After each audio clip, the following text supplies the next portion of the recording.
I shouldn't have been home, or else I wouldn't be alive now. It was only because of that fact that I found myself driving back instead of being at work. My wallet wasn't in my pocket when I realized it, and the feeling that washed over me wasn't fear or panic, but rather annoyance, another blunder in a string of careless mornings. So I reversed course, returned home, and slipped quietly inside. Everything seemed ordinary, secure, comforting until I heard her voice whispering intimately from our bedroom. "We'll raise the dosage tonight," Emily murmured. I stood still in the hallway. A man's voice responded to her. "Stay calm, comfortable. He hasn't noticed yet." My chest tightened. Emily released a soft laugh, a laugh she used when she cuddled up against me during chilly nights. "No," she said softly. "Trust me, Ryan." Hearing my name from her lips suddenly felt foreign, insignificant. I didn't stir, I didn't speak. The hallway beneath my feet felt like a fragile sheet of ice. "Soon," she whispered in the same soft voice, "everything will be ours, not mine, not his." Years of marriage slipped away as I released my hold on the doorframe. The word mine echoed, and I retreated quietly from the house without them noticing my presence. Outside, I found myself in my car, gazing at my hands, which did not tremble. That fact terrified me more than anything else. Suddenly, my phone vibrated. "Emily, hello, darling, did you reach work safely?" The message struck me with a shiver. My wife had just lied to me, standing barely 10 feet away. I chose not to challenge her, not out of fear, but to let her feel secure. People often stumble when they sense safety. I waited for precisely 12 minutes, then I returned. This time the door closed properly. The keys dropped into the bowl on the console table with their familiar ringing sound. "Emily?" I inquired nonchalantly. Steps followed. Then the bedroom door creaked open. She emerged from it, smoothing down her hair. Her countenance showcased the persona she desired me to perceive: friendly, acquainted, devoted. "Hello," she greeted with a smile.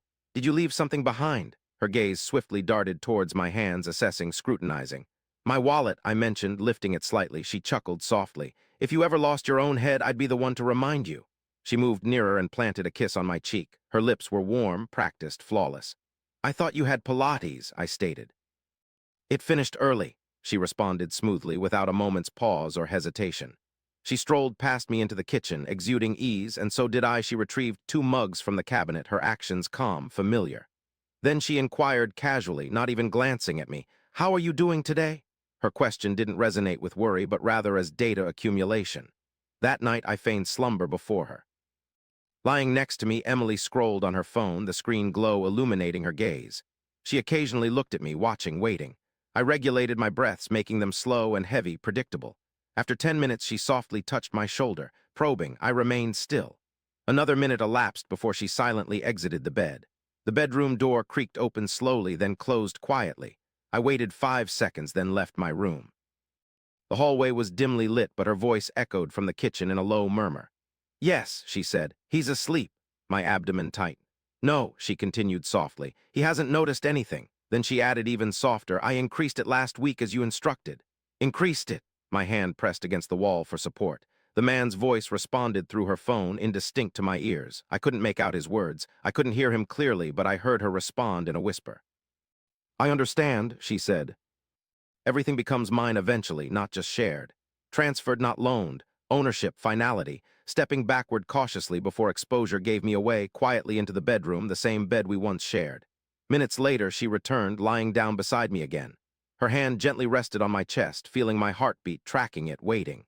In that instant, a chilling realization swept through me. She wasn't anxious about losing me. She was preparing to replace me. The morning dawned as if no incident had occurred. Emily stood by the kitchen counter, sunlight illuminating her shoulders while stirring coffee. She appeared serene, ordinary, yet dangerous. "Good morning," she whispered when she noticed me. Her smile came effortlessly. I managed a return smile. She offered the mug. "I made yours." I accepted it slowly. The ceramic felt comforting and familiar, the same mug I had used daily for years. I scrutinized her face attentively. No fear, no hesitation, only patience and waiting. I raised the mug halfway, then paused, asking, "Haven't you had yours yet?" She nodded casually while lifting her own cup. But I observed something. Her coffee was lighter, filled with cream, mine dark and untouched. Now she watched my hands, not overtly, but meticulously. I brought the mug to my lips, hovered for a moment, then lowered it. "It's still hot," I said. She smiled softly. "Wait a bit." Her voice was serene, composed, confident, as if she believed time was on her side. I set the mug on the counter and walked toward the sink, feigning to wash something. As I did, her shoulders eased slightly, relief.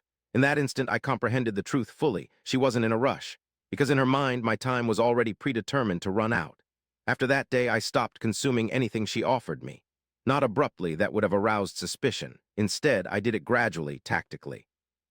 I planned to lift the mug towards my mouth, slightly tilting it for her observation, then abandoning it when she wasn't looking.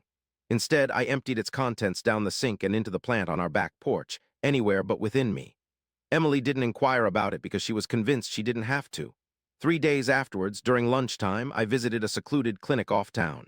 I paid cash and without insurance, ensuring no traces were linked back home.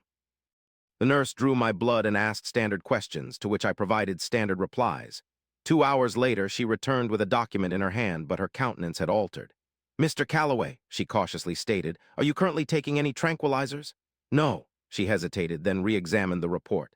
At 6 minutes and 32 seconds, she displayed the results to me. High levels of benzodiazepines were detected, frequent exposure, and recurrent administration. After that, the words became indistinct. This wasn't speculation or a theory, it was evidence. I returned to my car, gazing at the steering wheel, and then my phone vibrated with a message from Emily. "Did you have your coffee this morning?"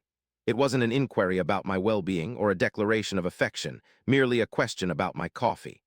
I pondered over the message for quite some time. It dawned on me that she was not checking up on me. Rather, she was monitoring her own progress. On that very day, I engaged a lawyer, not just any legal representative, but Nathan Pierce, someone Emily trusted. For years, he had dealt with our home purchases, wills, and joint accounts. We had even dined together once, with him laughing at Emily's jokes. He was taken aback by what I told him. "She's been drugging me," I disclosed, presenting the toxicology report. Without interruption or immediate response, he read every line of the document first. Then he looked up and said, "Do not engage with her yet, not just yet." That one word held significance, yet. He meticulously outlined each detail. Proof, records, sequence, safeguards. If I confronted her then, she'd refute everything. If I waited, she'd incriminate herself. That evening, I flawlessly executed my part at home, paced movements, extended pauses, intentional forgetfulness. Emily detected it in her gaze. Relief, confirmation there. At dinner, she watched as I fumbled slightly with my fork. "You all right?" she asked softly, concern lacing her voice, curiosity sparkling in her eyes. I nodded feebly, just weary. She extended a comforting hand across the table and squeezed mine, misleading kindness, soothing words, bitter because in her mind it was functioning. She was already living in the desired future one where I wasn't present anymore. She tenderly smiled at me, and I returned the smile, unaware of the fact that I had already initiated my plan to disentangle her from everything. Nathan worked swiftly. Within 48 hours, all pieces were set in motion. My separate accounts were fortified. The life insurance beneficiary was altered. My will was amended, making assets she thought she would receive inaccessible to her, legally, silently, and irrevocably. At home, Emily continued with her daily routine morning coffee, soft speaking, careful observation, patience. She believed she was ahead. One evening, she lingered near me longer than usual after giving me my mug. "You appear weaker recently," she said softly. I nodded subtly, merely indicating exhaustion. She approached and placed her hand on my chest, feeling my heartbeat, counting, waiting. "I'm here," she murmured. The words seemed comforting but were intended for someone else, a silent affirmation that her plan was progressing as intended. That night she fell asleep beside me, breathing deeply, peacefully, confidently. At 2:14 a.m., I cautiously retrieved her phone from the nightstand. Her fingerprint unlocked it swiftly. She hadn't anticipated needing to conceal anything from a dying man. Her messages were exactly where I anticipated them, to be one number. In anonymity, I initiated the dialogue. Her latest message left me icy inside. "His condition deteriorates. Soon everything will be solely his, not ours, his." In that instant, a truth surfaced. It was time to terminate this. Yet I didn't. I delayed direct confrontation, offering her an additional morning. Emily stood tranquil in the kitchen, softly humming under the sunlit gaze, stirring my coffee while her face radiated peace and assurance, as if our conclusion had already been penned. She turned, offering me the mug delicately. I accepted it, held it briefly, then placed it undrunk on the countertop. "I must reveal something to you," I spoke with composure. Her stillness froze, not dramatically, but her apprehension was evident in her eyes. On the countertop, I laid the toxicology report between us. She gazed at the paper, then back at me, then again at the report, her lips parting slightly. Yet no words escaped. "I am aware," I whispered softly. The room echoed with an unnerving silence. Her demeanor shifted drastically, not fear yet, but calculation, seeking an exit. However, there was none to find.